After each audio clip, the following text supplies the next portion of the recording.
퇴직 후 처음으로 눈물이 났다는 한 남성이 있었습니다. 63세 공기업에서 평생을 성실히 일한 김모 씨는 은퇴 후 1년이 지나서야 그 눈물의 의미를 알았다고 말했습니다. 돈 때문이 아니었습니다. 하루 종일 아무에게도 필요 없는 사람이라는 느낌 때문이었죠. 그는 매달 연금이 꼬박꼬박 들어오고 생활비도 크게 부족하지 않았습니다. 하지만 어느 날 아내가 시장을 다녀오며 무거워서 내 생각이 났다는 말 한마디에 그는 이유 없이 눈물이 쏟아졌다고 합니다. 일터에서는 매일 수십 명이 그를 찾고 그가 없으면 일이 멈췄는데 지금은 아무도 그를 부르지 않습니다. 그때 깨달았다고 합니다. 내가 진짜 잃은 건 돈이 아니라 존재의 자리였다는 걸. 은퇴는 단순히 직장을 떠나는 게 아닙니다. 그동안 자신을 증명하던 모든 무대에서 내려오는 일입니다. 경제적 준비는 열심히 했지만 정작 마음의 준비는 하지 못한 사람들이 많습니다. 실제로 한국고용정보원 조사에 따르면 은퇴자 중 60% 이상이 경제 문제보다 외로움과 무력감이 더 힘들다고 답했습니다. 퇴직금을 어떻게 굴릴지보다 내일 아침 누구와 커피를 마실지 정하지 못하는 현실이 더 큰 고통이 되는 겁니다. 서울의 한 58세 전직 은행원은 이렇게 말했습니다. 퇴직 후 처음 한 달은 정말 좋았어요. 자유롭고 늦잠도 자고 여행도 갔죠. 그런데 2달쯤 지나니까 이상하게 초조했어요. 그동안 매일 아침 일어나면 해야 할 일이 있었는데 이제는 아무도 나를 기다리지 않더라고요. 그는 그렇게 방 안에 혼자 앉아 있다가 처음으로 울었습니다. 자신이 일하는 사람이 아니라면 도대체 어떤 사람인지 모르겠다는 생각 때문이었습니다. 은퇴 후 울음의 이유는 결국 정체성의 붕괴입니다. 돈은 준비했지만 나는 누구인가라는 질문에는 답을 하지 못한 채 퇴직을 맞은 사람들이 많습니다. 한 연구에서는 퇴직자들이 겪는 우울감이 실직자보다 높게 나타났다고 합니다. 일터의 상실은 단순한 직업의 문제가 아니라 인간관계 존재감 자존심까지 함께 무너뜨리기 때문입니다. 은퇴 이후의 가장 큰 변화는 관계의 단절입니다. 일터에서의 동료, 거래처 사람들, 매일 부딪히던 사회적 접점이 사라지면 하루에 대화하는 시간이 급격히 줄어듭니다. 어떤 분은 말합니다. 하루에 한마디도 안 하고 지나간 날이 있었어요. 그날 처음으로 내가 투명 인간이 된 것 같았죠. 이게 바로 은퇴 후의 심리적 빈곤입니다. 돈이 있어도 외롭고 집이 있어도 공허하며 시간이 많아도 의미가 사라지는 순간이 옵니다. 하지만 이런 감정은 결코 개인의 약함이 아닙니다. 이건 자연스러운 은퇴 적응 과정입니다. 직장에서 사회적 역할을 담당하던 사람이 갑자기 그 역할이 사라지면 마음이 버텨내기 어렵습니다. 중요한 건 새로운 무대를 만들어주는 겁니다. 누군가의 아버지, 남편, 할아버지로만 머물지 않고 나 자신의 역할을 새롭게 찾는 겁니다. 그건 거창할 필요 없습니다.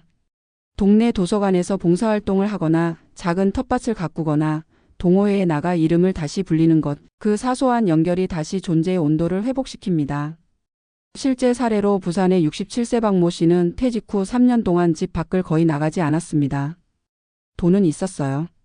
그런데 사람을 만나는 게 두려웠죠. 내가 뭐 하는 사람인지 소개할 말이 없었거든요. 그런 그가 변화한 건 우연히 찾은 지역 복지관의 사진 동호회 덕분이었습니다. 사진을 배우면서 같은 은퇴자들과 함께 바닷가 출사를 다니며 그는 다시 웃기 시작했습니다.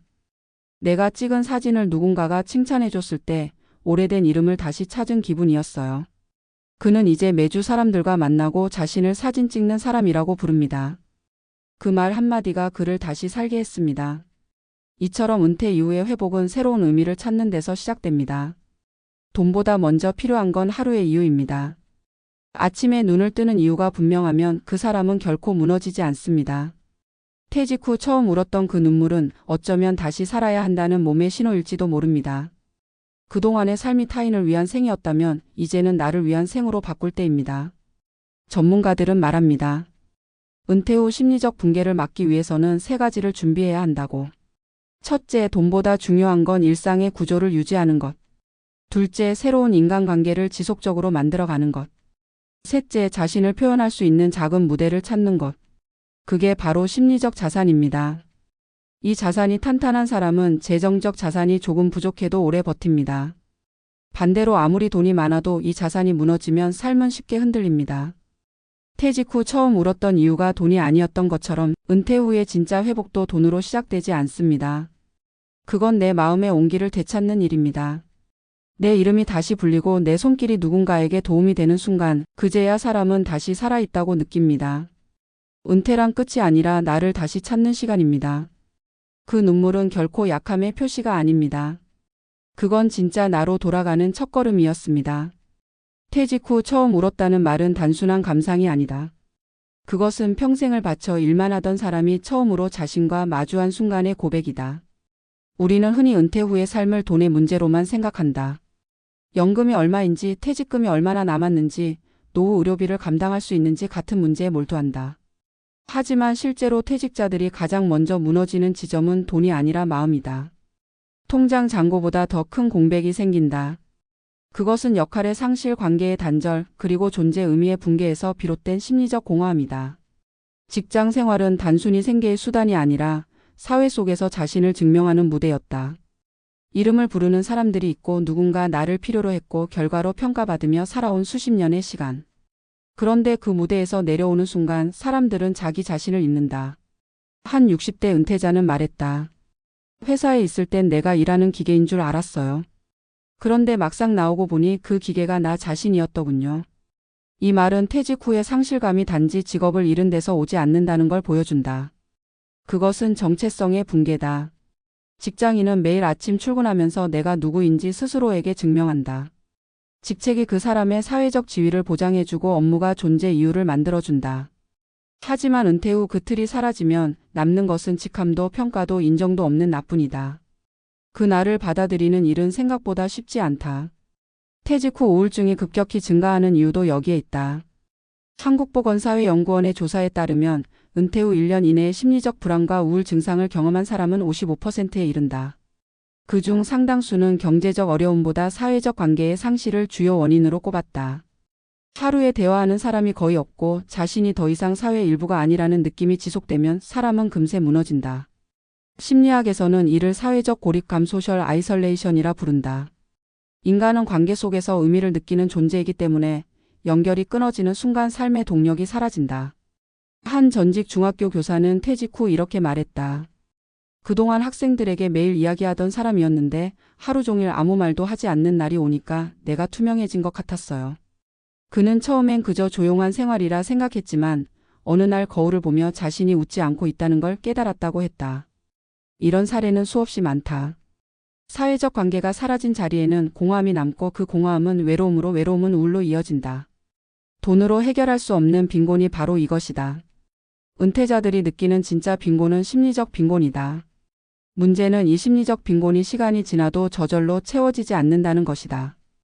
오히려 시간이 길어질수록 나는 쓸모없는 사람이라는 자기인식이 깊어진다. 특히 성실하게 묵묵히 책임감 있게 살아온 사람일수록 이 공허함이 더 크다. 평생 가족을 위해 일만 해온 사람일수록 일외의 자아를 키워본 적이 없기 때문이다. 그래서 퇴직 후 첫 번째 과제는 돈을 지키는 것이 아니라 나를 다시 세우는 것이다. 전문가들은 이 시기를 자기 재구성의 시간이라고 말한다. 새로운 자아를 만들어내는 과정, 즉 두 번째 삶의 정체성을 세워야 한다는 것이다. 그렇다면 어떻게 해야 할까? 먼저 일상의 구조를 만들어야 한다.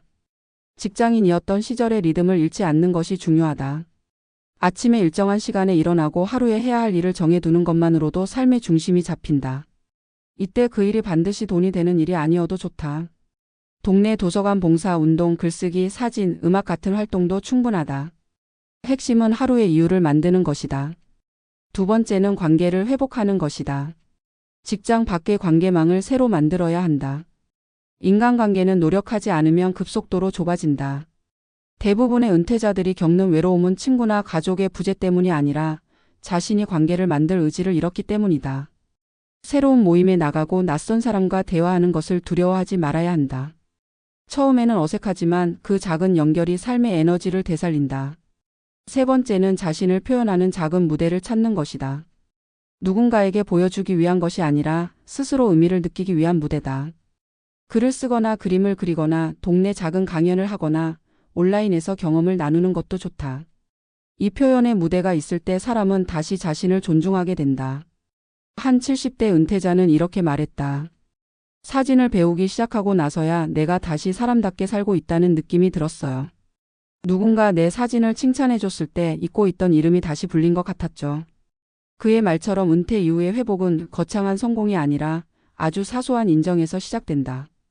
퇴직 후 눈물을 흘렸던 사람들도 결국 다시 웃음을 찾은 이유는 누군가 자신을 불러줬기 때문이다. 사람은 존재의 소리를 들을 때 살아있다고 느낀다. 그렇다고 해서 이 과정이 순탄한 것은 아니다. 은퇴 이후의 삶은 새로운 실험이자 자기 발견의 여정이다. 때로는 실패하고 때로는 외로움이 다시 찾아오기도 한다. 하지만 이 과정을 거치지 않으면 사람은 마음의 노화를 피할 수 없다. 재정적 노후보다 더 두려운 것은 심리적 노후다. 나이보다 마음이 먼저 늙는 것이다. 마음이 늙지 않으려면 계속 배우고 움직이고 관계 맺어야 한다. 그래서 진짜 은퇴는 퇴직이 아니라 성장의 멈춤일 때 시작된다. 많은 전문가들은 이런 말을 한다. 은퇴 후 성공적인 삶을 사는 사람들의 공통점은 돈이 아니라 태도다. 그들은 미래를 두려워하기보다 새로운 일상을 실험한다. 실패를 두려워하지 않고 스스로를 다시 세운다. 그러면서 배운다. 인생의 후반전은 성취가 아니라 의미로 살아야 한다는 것을. 퇴직 후 처음 울었던 그 사람들은 결국 깨닫는다. 그 눈물은 약함의 표시가 아니라 마음이 살아있다는 증거였다는 것을. 눈물이 흘러야 다시 시작할 수 있다.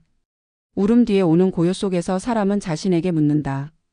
이제 나는 어떻게 살 것인가? 그 질문을 던지는 순간이 바로 두 번째 인생의 출발점이다. 결국 은퇴란 사회로부터의 퇴장이 아니라 나 자신으로의 귀향이다.